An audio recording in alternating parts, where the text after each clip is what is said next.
Welcome to another episode of Business Unleashed, a Plano Chamber podcast, presented by Baylor Scott and White Plano. Today we have an extraordinary guest, Jessica Nemmers, CISO for Flare Data Systems. Jessica's unique journey from professional ballerina to cybersecurity expert is nothing short of amazing.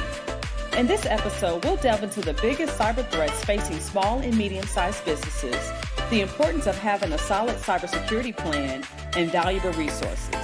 Jessica also shares her insights on the critical need for diversity in cybersecurity and offers guidance for women aspiring to leadership roles in the field. Get ready for an enlightening episode packed with practical advice and inspiring stories. Let's dive in.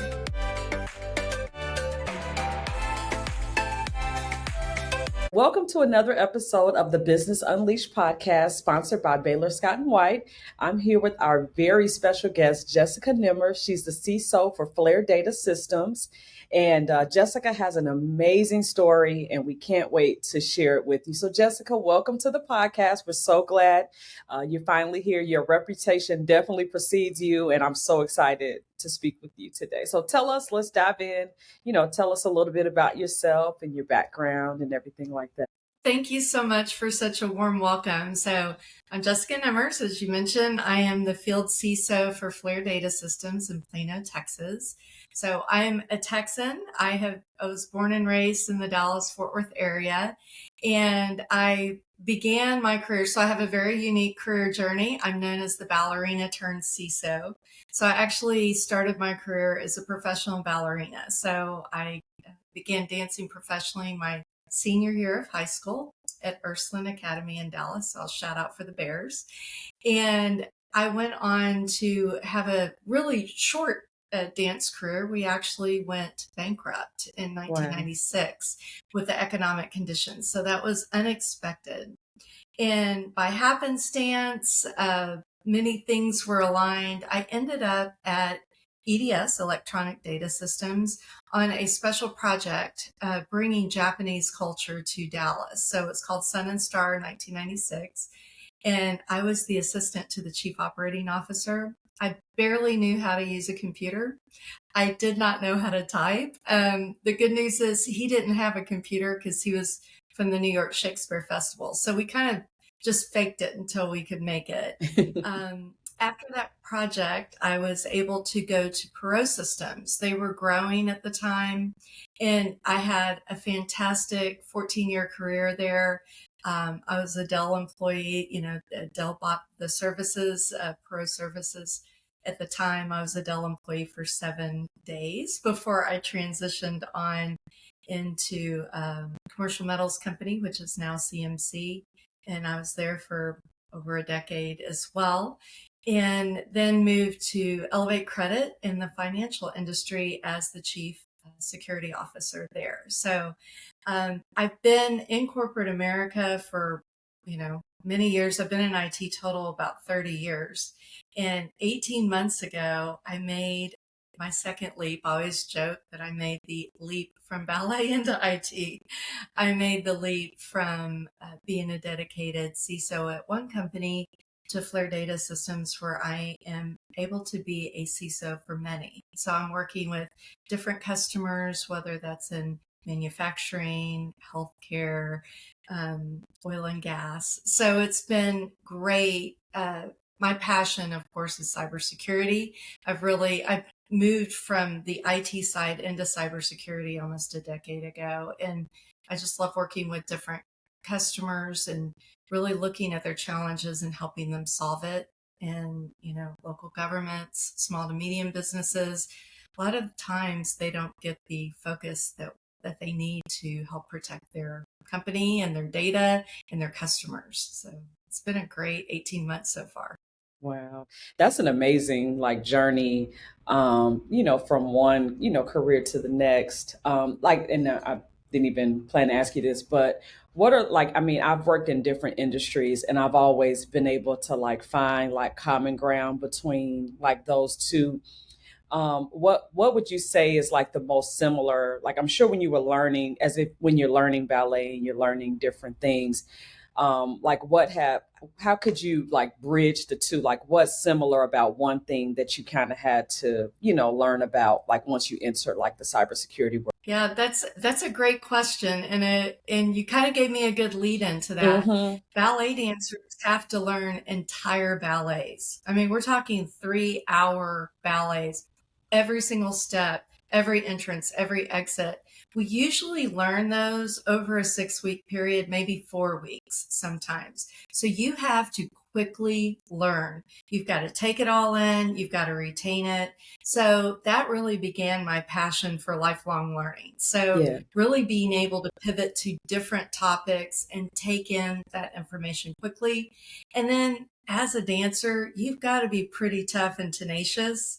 So there's been some tough days in IT and in cybersecurity, but you just kind of dig in and you have a lot of grit. I have some pretty thick skin from being a professional ballerina all those years. So that's helped carry me through my career so far. I'm sure.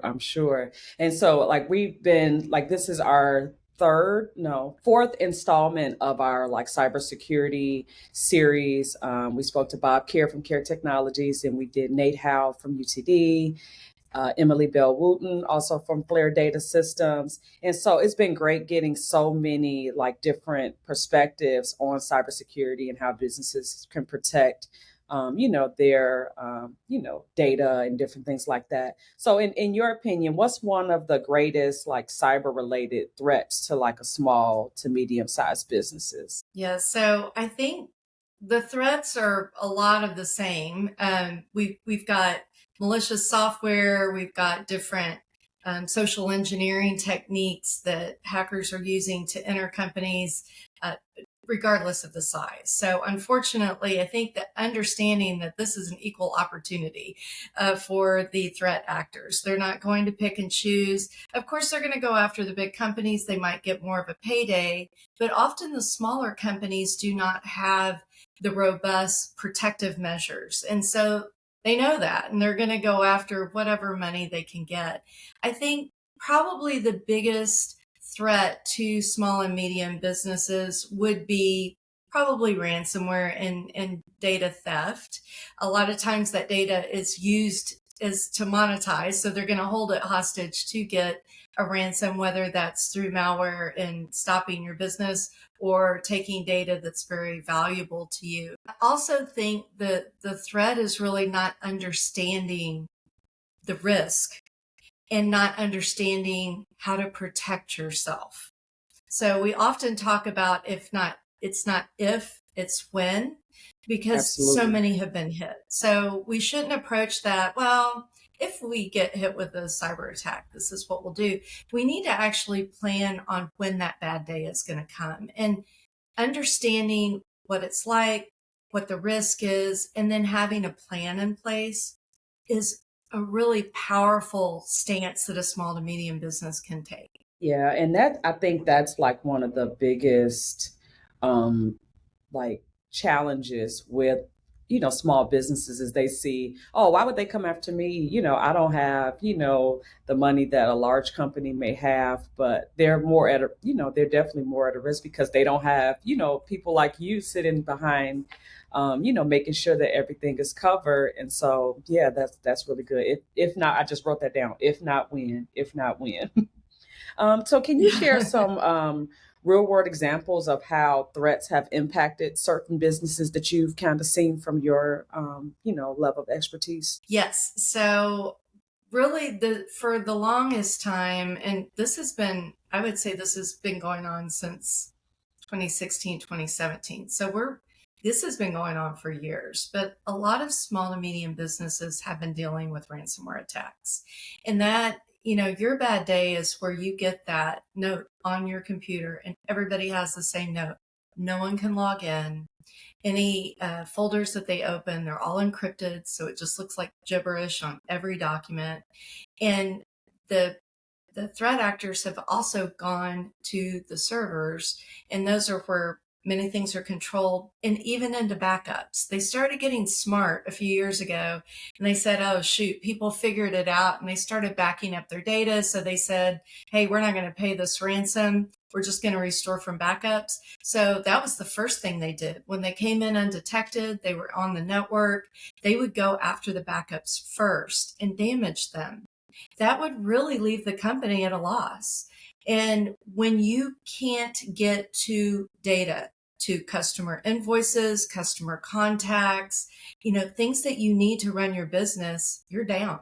And I've seen companies down for weeks. They've never dreamed, oh my gosh, this is going to be 3 weeks we've been down. They had the feeling, well, we'll just call the cyber insurance company. We'll get the payment back. We'll start restoration, and we should be up in a couple of days. So the length of time it takes to recover from these attacks has been really eye-opening for these customers, and not having, again, I'm going to keep talking about these plans because they really don't have that plan in place of what are we going to do if we're down for a long period of time? How are we going to limp along and stay in business and help our customers, even if we don't have access to everything we're used to having access to? Exactly. And we depend, like, I know, for me, we depend on our documents and, like you said, the data, just even with our cell phones, if my phone didn't turn, I don't remember anybody's phone number. I know a couple of numbers, but that's about it. And so I could imagine the stress that can bring on from not being able just to access just the little things that you take for granted, being able, oh, let me go look that up, or let me pull up this, document that I had from 5 years ago. Just the things that we take for granted are so huge and would be a major, inconvenience if I couldn't access it for weeks at a time. Yeah, that's scary Yes. stuff. That is very, very scary stuff. So what can a business do to strengthen like their protection against a disruptive attack or like a financially disruptive? Yeah, so I firmly believe, and again, my experience as a CISO, that there are foundational things that every company can do to begin to protect themselves. So there's some, and most now, even with the regulatory landscape, they are requiring, such as multi-factor authentication. Most of the time now, when you're logging into your bank, or you can do it for Amazon, you can do it for social media, there are ways to say, you know what, I want to be sent a text if I'm logging in from a new device. So maybe, yep, I always log in from here. It's the same device. You can remember me. But when I'm coming in from another computer, I want you to double check that it's really me. These aren't foolproof, but they add so much protection for user accounts. So multi-factor is one of them. The other foundational aspect I always talk about is a solid, we don't call it antivirus now, we call it anti-malware or endpoint detection and response. These are more advanced measures to say, you just clicked on something from your email and it's putting something on this computer and this does not look right. We're going to quarantine it. We're going to stop this process before it spreads. So really looking at, and this is why I love my job so much, and this is what I love talking to customers about, really looking at how attacks come in, how threats come in. And then one of the things, it just doesn't cost a lot of money, but it is a huge protective measure, is security awareness, training, testing. Your weakest link are always going to be your people, and humans are going to make mistakes. In IT, we always talk about, we're not 100% right 100% of the time. What if we forget to change a default password that came with that network device? Well, that attackers know what that default password is, and that's how they got in. So we can miss a step. So what we all want to do is be aware as possible and really be on the lookout. And for users, it's looking through your email. I've always said, you know what? We get way too many emails every day. We're really busy. We're distracted. We're trying to multitask. So really using your awareness to take a look at that email and think, why did they send that to me? And picking up the phone and questioning, calling them and saying, why did you send me that document? That looks strange. Instead of, oh, just click and all of a sudden that's the oops. But I will tell you, if you do accidentally click on something, tell somebody.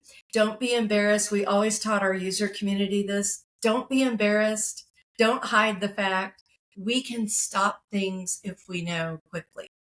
So that's all part of security awareness. And that is, it's not cheap, but it doesn't cost millions of dollars, but it can give you a lot of protection for your company. Absolutely. And just like you said, the education of it alone, that these things are coming and what to look out for and different. Because I mean, literally, I just received one last night, and it looked very real. And it was, something to do with financial, like something financial. And I was, I know this person went, and it was the time of day, which was alarming. It's like, okay, I know this person went send this, at 10 o'clock at night, and then, click on the email address, and, there it is, a fake email address. And so, yeah, that's information that everyone, we need to know. We need to talk about more often, because it's starting to look very, very realistic, and, people, we want to be covered, in all of those different kind of ways. So who's responsible for ensuring that a company is aware of the threats? Like, is it, is it like an IT company? Like who's responsible, and who should be like ready to respond? Like, if you kind of discover that you're a victim of an attack? That's a really good question. So technically, cybersecurity is everybody's responsibility. So that's why, security awareness is really important. And a long time ago, when I was coming from IT and becoming a CISO, it was still really seen as an IT problem. So IT will take care of it. It's a cybersecurity thing. It's a firewall thing. It's an antivirus thing. As these attacks have matured, and you're right, they're getting much more sophisticated. AI is having a lot to do with that. You don't even need to speak English to come up with a really convincing email. It's now a company problem. When a company gets hit with a cyber attack, it's not just an IT problem and a couple of systems are down. Again, it could bring your entire company down.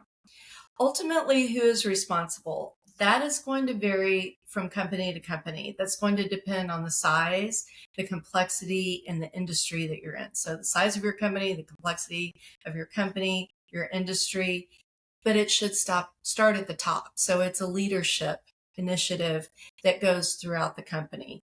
Typically, if a company does not have a chief information security officer on staff, which smaller companies, it often doesn't make sense.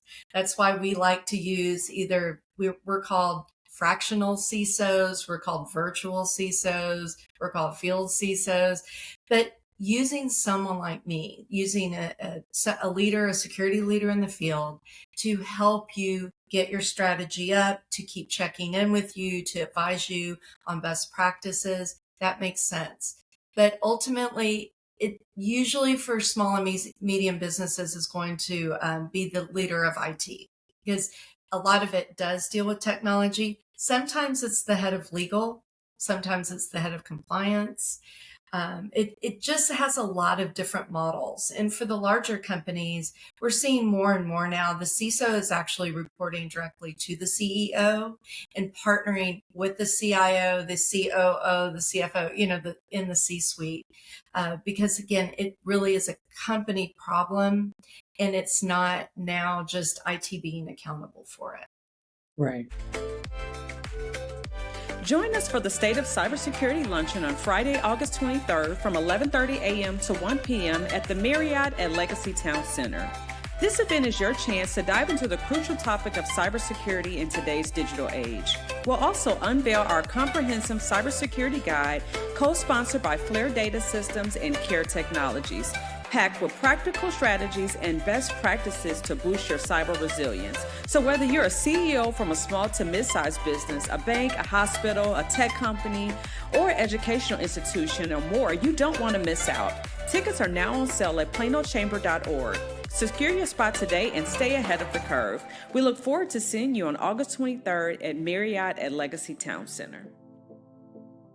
So Jessica, are there any specific tools or resources you can recommend to, some of our businesses that can possibly protect them from a cyber attack? Yeah, so I'm so excited about our cybersecurity checklist. This has been a wonderful collaborative effort, really coming together with the Plano Chamber of Commerce and Kerr Technologies and Flare Data Systems, and input from various CISOs as well as cybersecurity leaders. So we wanted to bring together a variety of scenarios that small to medium businesses face, and then some practical steps that they can do, not only to protect themselves, but again, if you have that bad day, if you find that you've become a victim of cybercrime, some resources that you can go to. So I always, if you believe you might have had your data breached, even on the personal side or in your business,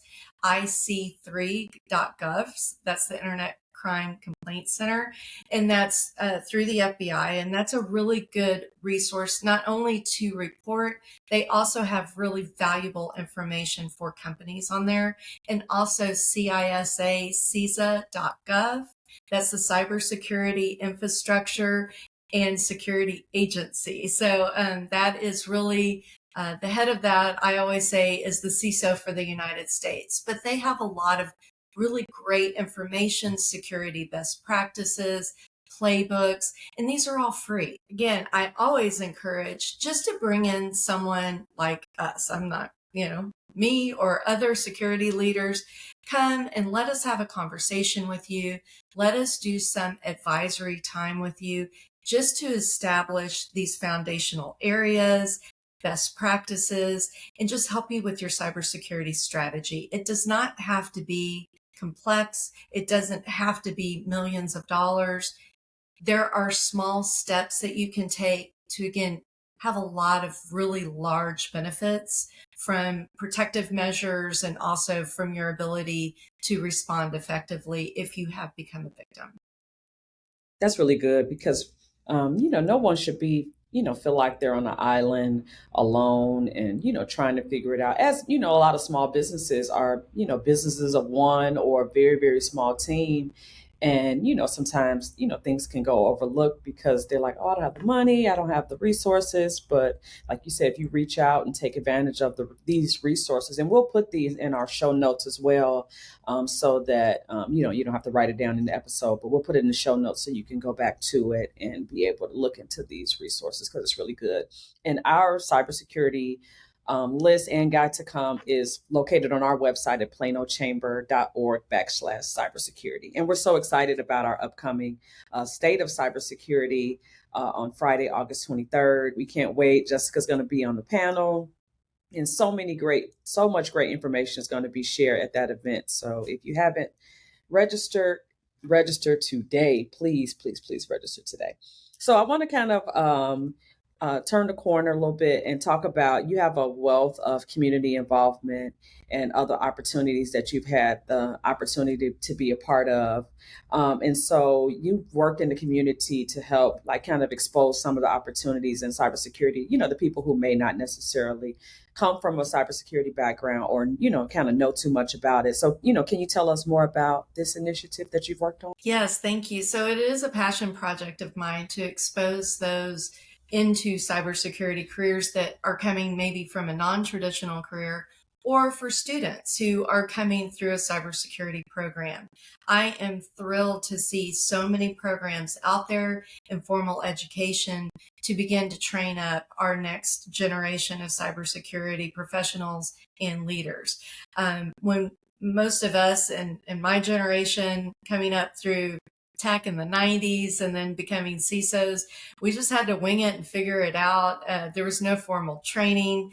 We had to really have a lot of bumps and bruises along the way. So I'm always glad to be able to tell my stories and to impart some knowledge that I've learned through these mistakes or these incidents. And hopefully the next generation will come in more prepared and with more grace probably than I did.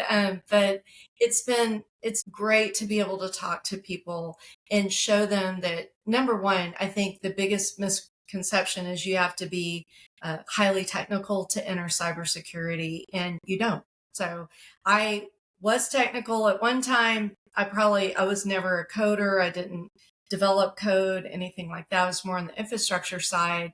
But I was not highly technical. I knew enough to understand how to protect it. But now, especially with so many regulatory areas, governance, risk, and compliance, which play a huge part in cybersecurity, we need more people with those skills. So they're not just, I'm going to be an ethical hacker. We still need ethical hackers and pen testers and cybersecurity analysts and engineers. We definitely need the technical side, but we also need the business side and really understanding those business type skills and how they relate to cybersecurity is important. And there are a lot of people who want to pivot from a different career, even late in life, 20 years in, into cybersecurity. And I want to show any of these opportunities that might be a good match for someone. And I have, when I became a CISO, there were not very many female CISOs. I am a CISSP, which is a certification for cybersecurity. And when I became certified in all of the world of CISSPs, only 11% were women. And now we're above 20. Last I checked, it was 26%. I think we've grown even further than that. So that's great. I think diversity in cybersecurity is really important. I think everyone, whether it's diversity in gender, diversity in backgrounds, I think it all brings a different perspective into cybersecurity. And we really kind of need everyone coming together. We cannot do this one by one company at a time or one person at a time. Yeah. What advice would you share with women getting in leadership roles, or women specifically, trying to get into a more technical or cybersecurity, field? Would you have any specific advice for women? Yes. So the first thing I always tell people about cybersecurity, it's kind of like being a doctor. It's a very wide field. So I ask when they say, well, I want to be in cybersecurity. So, well, if you said you wanted to be a doctor, do you want to be a podiatrist? Do you want to be a surgeon? Do you want to be an ear, nose, and throat? There's a lot of specialties within cybersecurity, but you can also be a general practitioner after you get some of those experiences. So really understanding. So I would say do your research on the disciplines within cybersecurity and see which areas ignite your curiosity and really help you understand if you're a match for them. Then if that is the case, there is so much information out there. There is free training. Squared, so it's ISC, the number 2.org, has a wealth of information for cybersecurity professionals, some training materials and things like that. Just get your feet wet in that area. Cybrary is another really great website. I did a lot of Cybrary training myself when I was studying for my certification. And just dive in and then look at job descriptions. A lot of people say, well, I'm not sure which job I would want. Go out like on LinkedIn, look at job descriptions, see what companies are asking for. And those type of skills are really the skills that you will want to hone in on to get that particular job. So that kind of helps drive your direction. And then, of course, help find mentors, find your mentors. One of my colleagues had a great idea. We spoke recently to a group of women. Volunteer at your current company. Start a cybersecurity practice within your company if you don't have one. Start a security awareness program if you don't have one. You don't have to be a security expert to start a security awareness program. And taking initiative and having practice like that within your current role is a great way to enter this career. Yeah, that's really good. Because, sometimes we just don't know. And when you have all of these tools and you meet people, such as yourself, you can share information that's literally right there.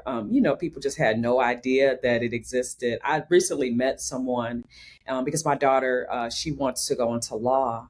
And someone was like, did she consider, cybersecurity law? And, she, of course, had never, heard of that. You just see, types of lawyers, that you may see on TV or in different areas, but you have no clue to the depths of, the training that you could go into for so many different careers. So I think that's phenomenal. That's really phenomenal.